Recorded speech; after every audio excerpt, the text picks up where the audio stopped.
Con la intervención que voy a hacer, vamos a dar por cerrado este debate y posteriormente pasaremos a votar en primera discusión el proyecto de ley de amnistía y reconciliación nacional y será enviado a la comisión correspondiente con las observaciones hechas en el curso del debate. Quiero comenzar por decirle cordialmente a los colegas de la bancada del gobierno que hoy no han tenido exactamente una buena tarde. Y no han tenido una buena tarde, no porque en ese sector no exista potencialidad parlamentaria, capacidad, luces, ilustración, conocimientos, no por nada de eso, sino simplemente porque no tienen razón. Y al no tener razón, no pueden salir bien. Yo he escuchado con mucha atención hasta las intervenciones que no se deberían escuchar. Por disciplina parlamentaria, por condición humana y porque simplemente para poder rebatir es necesario escuchar, así sean atrocidades. Bien, en este proyecto que hoy estamos considerando en primera discusión, he visto que algunos colegas del gobierno han tratado de hacer una especie de disección del proyecto para decir por qué no puede ser aprobado. Pero si es que antes de que el proyecto existiera en físico, antes de que fuera terminado, antes de que fuera impreso y distribuido, cosa que por cierto no se hacía en la anterior administración de esta Cámara, que se discutían proyectos inexistentes que no conocían los diputados. Pero bien, antes de que ese proyecto se materializara como texto, ya el propio presidente de la República había dicho que la amnistía no iba, que no iba a aprobarla, y por supuesto amenazando siempre, él y su bancada, con la pistola, con el fusil de su Tribunal Supremo de Justicia. Bien, mire, vamos a comenzar por hacer algunas definiciones jurídicas, porque uno a veces escucha hablar abogados que uno cree que se graduaron en la universidad de la vida, pero no han podido pasar por ninguna universidad. Bien, lo primero que hay es que tratar de que entiendan la diferencia entre amnistía e indulto. El indulto es una figura procesal, sustantiva y adjetiva a la vez, que consiste en perdonar la culpa, la infracción del que ha sido condenado. Incluso el Código Penal dice el indulto o gracia que condona la pena. Es decir, que para que haya indulto tiene que haber pena, es decir, sentencia definitivamente firme. Ahora, en la época del presidente Caldera I, se interpretó por el propio presidente el indulto procesal, es decir, que se concedía en el proceso antes de que hubiera sentencia. Y recuerdo, claro, se trató del indulto de Miguel Silvio Sanz, que había sido nada más y nada menos que jefe de la Brigada Política de la Seguridad Nacional. Y el presidente Caldera lo indultó, incluso pasando por encima del concepto del indulto que está en el Código Penal, en este y en el de la época, porque consideró que con ese tipo de medidas podía llegar a lograr la paz. Y aquí, oye, uno en esa especie de discurso tautológico, gravitando siempre en torno al mismo punto. Escuchen, no les dé miedo. Si no tienen razones, por lo menos no les dé miedo escuchar lo que no quieren oír. La amnistía, uno escucha hablar de la palabra amnistía en ese discurso tautológico repetitivo, como que si la amnistía fuera alguna cosa extraterrestre. Señor, la amnistía presupone, y ahora me voy a referir a los casos que están incluidos en la amnistía, en la ley de amnistía, que nunca fueron delitos porque no se cometieron, eso es otra parte, pero la amnistía supone que se haya cometido algún tipo de delito, contravención o falta, porque si no hubiera infracción penal no habría nada que amnistiar. Eso se cae de Maduro. Por ejemplo, para citar un caso, si en medio de una manifestación política un manifestante comete una infracción, por ejemplo, quema una unidad de transporte, ahí hay un delito. Por supuesto, si se promueve la ley de amnistía para ese tipo de delitos, es para condonar o para borrar el delito que se cometió en una manifestación política. Porque si no hay delito, no hay nada que amnistiar. Eso se cae de Maduro. Entonces parece que no lo entendieran. Y esto es elemental. Ojo, no hay ni que ser abogado, sino simplemente tener una pizca de sentido común, de racionalidad, es decir, de cacumen, de cerebro. Bien, pero uno oye a veces a los colegas del gobierno hablar. Mire, allá hay algunos abogados que que no saben ni cuáles son los elementos del delito. Que si le pregunto cuáles son los elementos del delito, los raspo.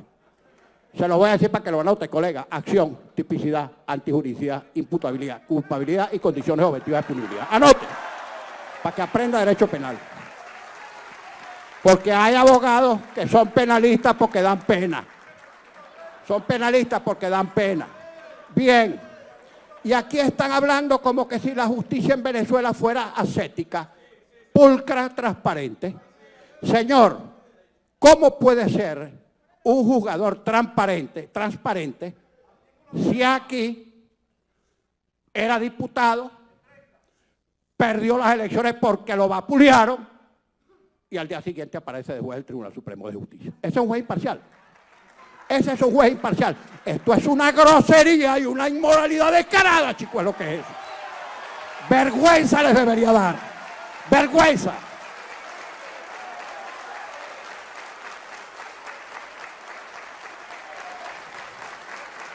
Hemos tenido que incluir en ese proyecto supuestos de delitos no cometidos y me voy a referir a pocos de algunos casos.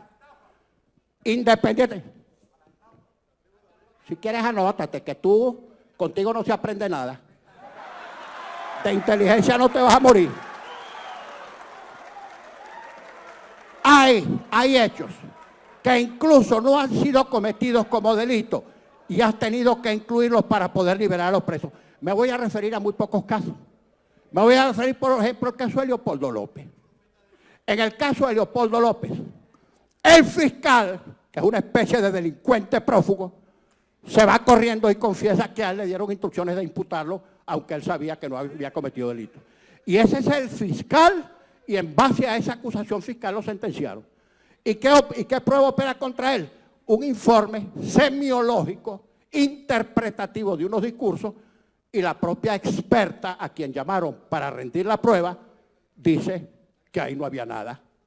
Que ella no puede llegar a ninguna conclusión y decir que de ese texto se evidencie la instigación a cometer ningún delito. Y está preso y sentenciado. Ahora, esa es justicia. Eladio Aponte Aponte. Eladio Aponte Aponte que se va afuera a señalar a sus anteriores compinches como incurso en todo tipo de delitos. Bueno, y no pasa nada. La fiscal Harrington, que tenía una lista de casos típicamente políticos porque era una especie de fusilera, y sale y para protegerla la meten de viceministro. Bueno, y pare de contar, ¿qué juicios son esos? ¿Son confiables esos juicios? Entonces sientan la premisa. Premisa menor, los delincuentes deben ser castigados. Premisa menor, fulano de tal es un delincuente. Conclusión, fulano debe ser castigado. Y juicios trucados, es que no hay expediente, no hay caso. Pero dicen fue sentenciado. ¿Fue sentenciado en qué? En un proceso judicial que no es tal. Bueno, ¿y cuántos casos no hay así? En el caso de Ledesma, ¿cuál es el delito en el caso de Ledesma? Que un tercero dijo que él dijo o que alguien sospechó que él dijo. Pruebas indirectas, pruebas colaterales, pruebas carambolas. ¿Qué juicio? ¿Qué juicio? ¿Qué juicio puede sostenerse así? En el caso de Oscar Pérez, el caso de Oscar Pérez, bueno, estos son tan desparpajados que incluso ignoran un principio esencial del derecho penal, que es la responsabilidad personal. La responsabilidad penal es personalísima e intransferible. Ni siquiera un padre responde por un delito de un hijo menor. Responde civilmente y administrativamente, pero penalmente no. Bien, Oscar Pérez, un buen día fue con Stalin González a casa del entonces ministro de Relaciones Interiores, Tarek El Aissami. ¿Está por aquí Stalin? Fueron a firmar el permiso de una manifestación. Por cierto, Tarek El Aissami llamó por teléfono a Chávez y puso a Stalin en el teléfono. Bueno, Stalin fue muy sereno y salió muy bien. No se dejó de sorprender. Oscar Pérez lo que hizo fue firmar el permiso para la manifestación y ni siquiera estuvo en esa manifestación. Y lo imputaron penalmente porque ahí alguien cometió un hecho. Rompieron vidrios o quemaron carros, yo no sé. Pero Oscar Pérez ni estaba allí. Entonces, por el hecho que cometió 1, 2 o no sé cuántos manifestantes de 30, 40 mil que había en la calle, imputaron a Oscar Pérez. Mira, esto no existía ni en el derecho soviético, ni siquiera en el derecho cubano, donde se desconoce la más ínfima condición humana. Así no se imputa, chicos. Ahora, ¿Cuál es su concepto? Dicen, nosotros decimos, para que haya reconciliación tiene que haber, nacional tiene que haber libertad para este tipo de presos. Entonces dicen por allá, mira el silogismo, ah no, para que haya reconciliación tiene que seguir preso. Esa es la conclusión. No tengo tiempo de seguir hablando porque aquel que corta la palabra soy yo. Y aquí nos cansamos de oír sus sandeces durante 5 años. Y se acabó, se acabó.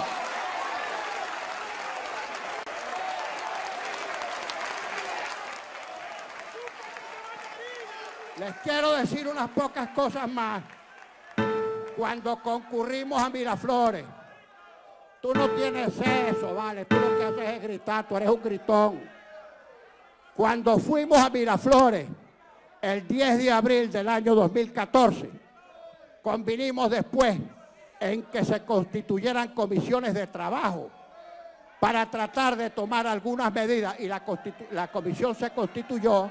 Allí estuvo Elías Agua, ahí estuvo Ramón Guillermo Aveledo, ahí estuvo Roberto Enrique, pero no se llegó a nada porque pasaron 9 meses y lo único que hicieron fue concederle una medida sustitutiva a Iván Simonovic y por eso fue que fracasó esa instancia. Y después de eso, desde allá hasta aquí, no ha ocurrido ningún contacto ni ningún evento como para que se puedan dar algunos entendimientos para lograr la reconciliación nacional. Ahora, este gobierno en su agonía, solo sostenido por el alto mando militar y por el mal llamado Tribunal Supremo de Justicia, no podrá seguirse sosteniendo de espaldas a la realidad nacional, ni que metan presos, ni que amenacen con fusiles, ni que atropellen, ni que chantajeen, ni que sigan delinquiendo. No nos van a docenar y van a salir del poder de manera democrática, constitucional, pacífica y electoral, porque ustedes han causado una enorme desgracia en Venezuela y van a salir del poder.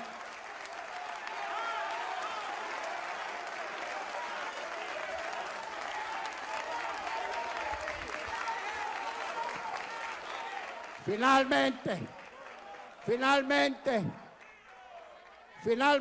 quiero decir algo. Ustedes saben la procesión que tienen por dentro.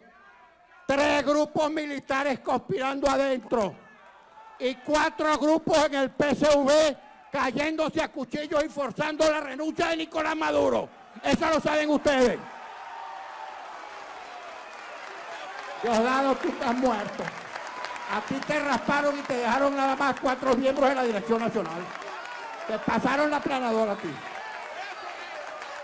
Bueno, y nosotros, colegas, diputadas y diputados, esta bancada que ya es ínfima va a seguir reduciendo porque no aprenden ni siquiera de sus propios errores. Y si ahora la ven lóbrega, triste, silbando en lo oscuro, gritando para darse entusiasmo, en la calle no tienen una ánima sola que los respalde. Es la calle la que lo va a sacar de Miraflores. La calle, la gente, el pueblo. Y nosotros, aunque ya nos han amenazado que con ese organismo de vergüenza que se llama Tribunal Supremo de Justicia, escrito en minúscula, no les quede la menor duda que están preparando varias atrocidades para hacer nugatoria y para declarar nula e inconstitucional cualquier decisión que aquí se tome. Y las vamos a seguir tomando porque ese es un organismo que más temprano que tarde tendrá que rendir cuenta a la justicia. Jueces que merecen estar presos y no dictando sentencia. Dicho esto, someto a consideración de la Cámara